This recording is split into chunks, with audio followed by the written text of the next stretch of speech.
إن الحمد لله نحمده ونستعينه من يهده الله فلا مضل له ومن يضلله فلا هادي له وأشهد أن لا إله إلا الله وحده لا شريك له وأشهد أن محمدا عبده ورسوله أما بعد وعليكم السلام ورحمة الله وبركاته.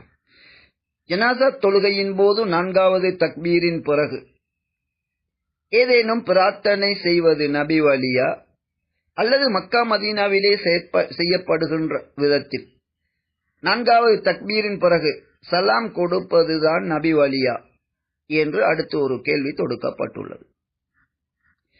வஹியாகிய அல் குர்ஆனையும் சஹீஹான ஹதீஸையும் யாரெல்லாம் பற்றி பிடித்துக் கொண்டார்களோ அவர்கள் நெருவழி அடைந்து விட்டார்கள் என்றும் அதனை கைவிட்டு விட்டவர்கள் வழிகட்டு விட்டார்கள் என்பதும் வஹி மூலம் பேசக்கூடிய இறுதி தூதரின் உண்மையான வார்த்தைகள் ஆகும்.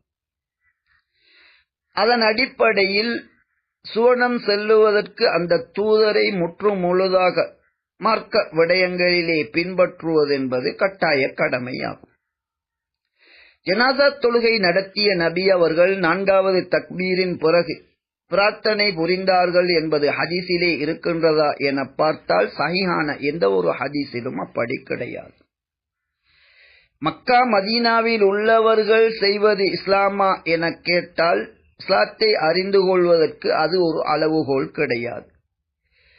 அனைத்து அருள்களையும் அல்லாஹ் வழங்கியுள்ள நிலையில் ஆட்சி அதிகாரம் உட்பட நபியின் காலத்து இஸ்லாம் போதிக்கப்பட்டு அதன்பால் அங்கிருந்து அழைப்பு விடுக்கப்படுகின்றதா என கேட்டால் நிச்சயமாக இல்லை.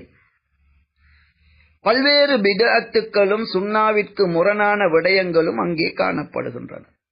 அதே நேரத்தில் ஜனாஸா தொழுகைக்கு 4 தக்பீர்கள் கூறிவிட்டு அதன் பிறகு எந்தவித பிரார்த்தனையும் இல்லாமல் அவர்கள் சலாம் கொடுக்கின்றார்கள் என்றால் நிச்சயமாக அதுதான் நபி வழி ஆகும். இந்த விடயத்தில் சமகாலத்தில் வாழ்ந்து மறைந்த நாசிருத்தீன் அல்பானி என்பவர் அவருடைய பிரபல்யமான நூலான அஹ்காமுல் ஜனாயிஸ் ஜனாஸாவின் சட்டங்கள் என்ற நூலிலே 4வது தக்பீரின் பிறகு பிரார்த்தனை செய்ய வேண்டும் என்ற ஒரு கருத்தை பதிவு செய்திருக்கின்றார். வஹீயில் இருந்து ஆதாரம் முன்வைத்திருக்கின்றாரா என்றால் அப்படி கிடையாது. இங்கே அப்துல்லா பின் அபி அவுஃபா என்ற நபித்தோழர் வழியாக ஒருவர் அறிவிக்கின்ற ஒரு செய்தியை முன்வைத்து 4வது தக்பீரின் பிறகு பிரார்த்தனை புரிந்து சலாம் கொடுக்க வேண்டும் என்ற விடயத்தை இவர் பதிவு செய்திருக்கின்றார். ஆனால் இது நபியின் செயல்பாடா என பார்த்தால் நிச்சயமாக கிடையாது. அந்த நபித்தோழர் 4வது தக்பீரின் பிறகு சிறிது நேரம் அமைதியாக இருந்துவிட்டு 5வது தக்பீர் கூறுவேன் என எதிர்பார்த்திருக்கிறீர்களா என்று பின்னால் உள்ளவர்களை நோக்கி கேட்கின்றார். அப்படி நான் செய்ய மாட்டேன் என்றும், ஏனென்றால் நபி அவர்கள் 4 தக்பீர் தான் கூறினார்கள் என்றும் இவர் இதிலே கூறுகின்றாரே ஒழிய 4வது தக்பீரின் பிறகு நபி அவர்கள் துஆ செய்தார்கள் என்றெல்லாம் நபியை பற்றிய செய்தியை இவர் இந்த செய்தியிலே கூறவில்லை. ஆம், இதே போன்ற ஒரு அறிவிப்பு இந்த நபித்தோழரிடமிருந்து இப்ராஹிம் அல் ஹிஜ்ரி என்பவர் அறிவிக்கின்ற ஒரு அறிவிப்பாக மற்றொரு அறிவிப்பை இமாம் பைஹக்கி அவர்கள் பதிவு செய்திருக்கின்றார்கள். இமாம் ஹாக்கிம் அவர்களும் இதனை பதிவு செய்துவிட்டு இந்த இப்ராஹிம் என்பவர் மீதான விமர்சனம் ஏற்கத்தக்கதல்ல, எனவே சஹீஹான ஹதீஸ் என்ற பிழையான தீர்ப்பை எழுதி வைத்திருக்கின்றார்கள். இமாம் ஹாக்கிமுடைய பல தவறான தீர்ப்பை சரியென ஏற்றுக்கொண்ட இமாம் ஸஹபி கூட இந்த இடத்தில் இந்த இப்ராஹிம் அல் ஹிஜ்ரி என்பவர் ஹதீஸ்களை அறிஞர்களினால் பலவீனம் என்று அடையாளப்படுத்தப்பட்டவர் என்ற உண்மையை எழுதுகின்றார்கள். அதனை தாண்டி நாசிருத்தீன் அல்பானி கூட இதிலே இமாம் ஸஹபி அவர்கள் சரியாக கூறியிருக்கின்றார்கள்.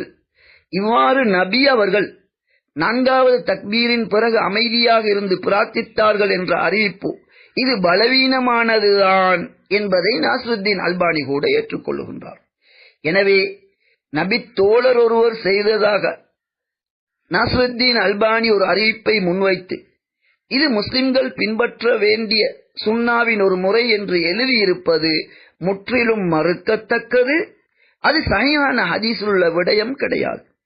எனவே இந்த விடயத்தில் மக்கா மதீனாவில் உள்ளவர்கள் செய்வது சரியானதாகும். அதாவது ஜனாஸாவிற்கு 4 தக்பீர்கள் கூற வேண்டும், 4வது தக்பீருக்கு முன்னதாக ஜனாசாவிற்காக நாம் பிரார்த்தித்து விட வேண்டும்.